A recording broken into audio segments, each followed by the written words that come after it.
أعوذ بالله من الشيطان الرجيم. بسم الله الرحمن الرحيم.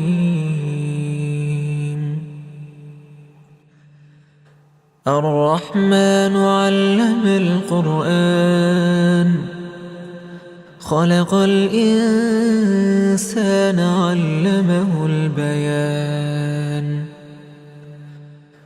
الشمس والقمر بحسبان والنجم والشجر يسجدان والسماء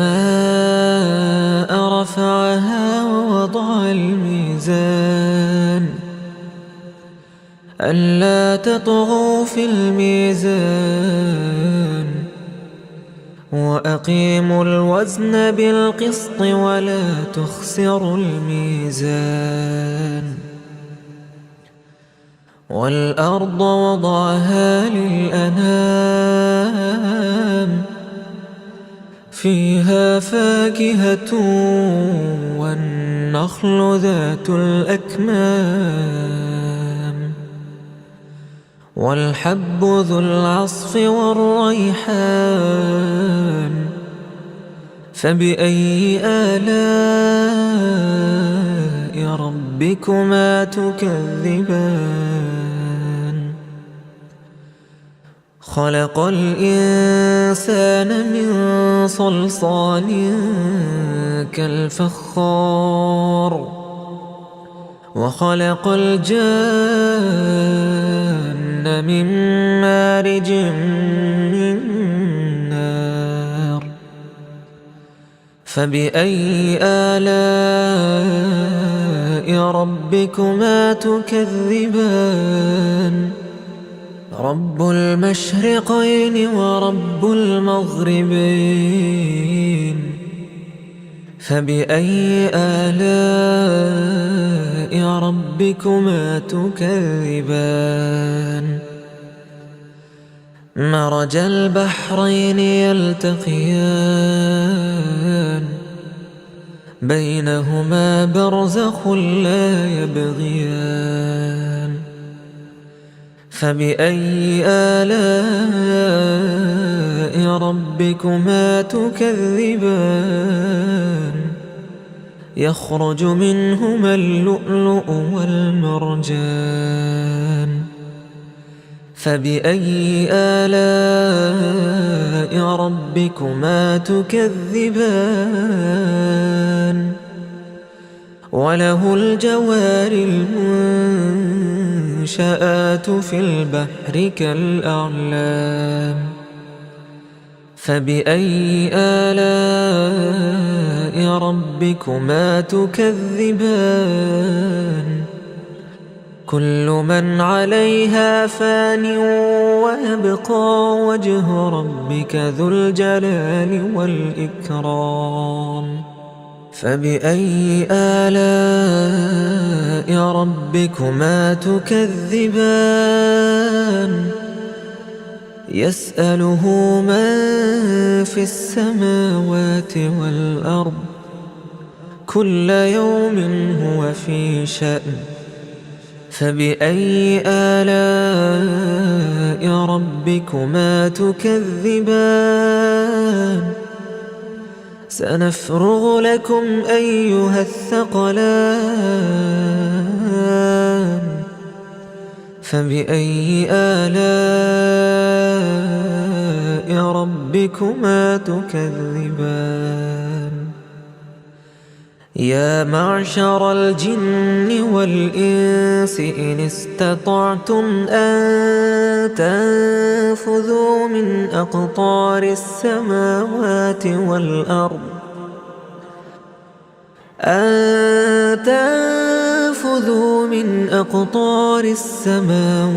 والأرض فانفذوا لا تنفذون إلا بسلطان.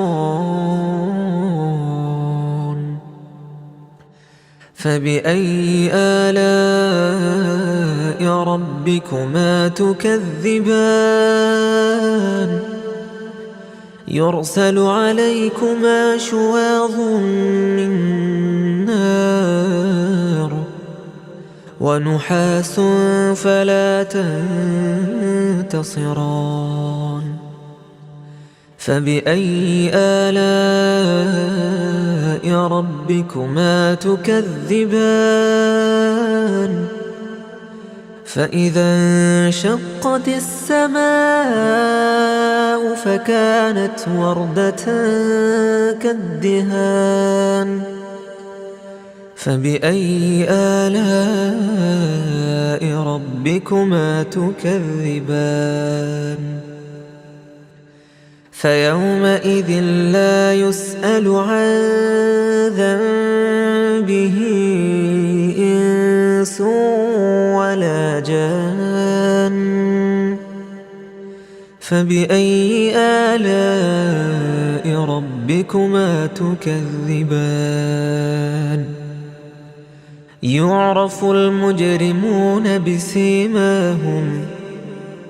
يعرف المجرمون بسيماهم فيؤخذ بالنواصي والأقدام فبأي آلاء ربكما تكذبان هذه جهنم التي يكذب بها المجرمون يطوفون بينها وبين حميم آن فبأي آلاء ربكما تكذبان ولمن خاف مقام ربه جنتان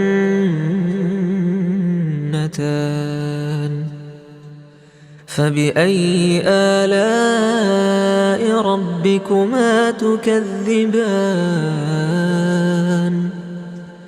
ذواتا أفنان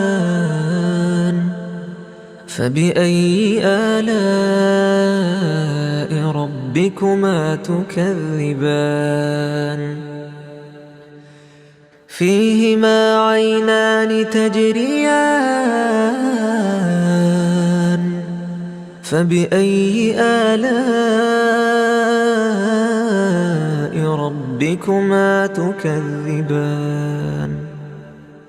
فيهما من كل فاكهة زوجان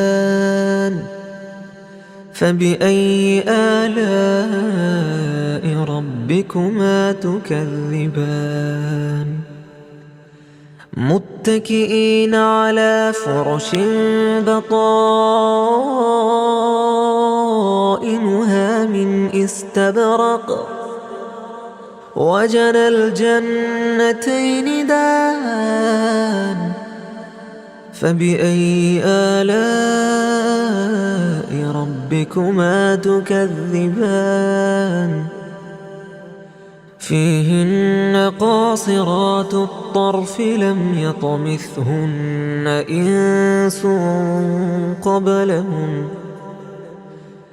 يطمثهن إنس قبلهم ولا جان فبأي آلاء ربكما تكذبان كأنهن الياقوت والمرجان فبأي آلاء ربكما تكذبان هل جزاء الإحسان إلا الإحسان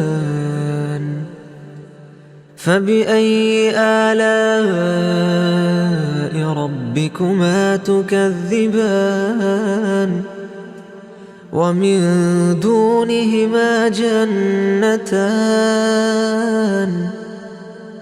فبأي آلاء ربكما تكذبان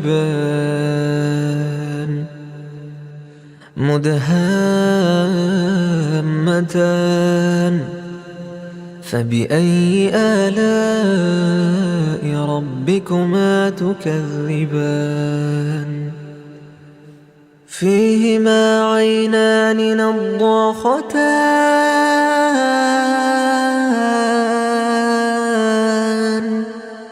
فبأي آلاء ربكما تكذبان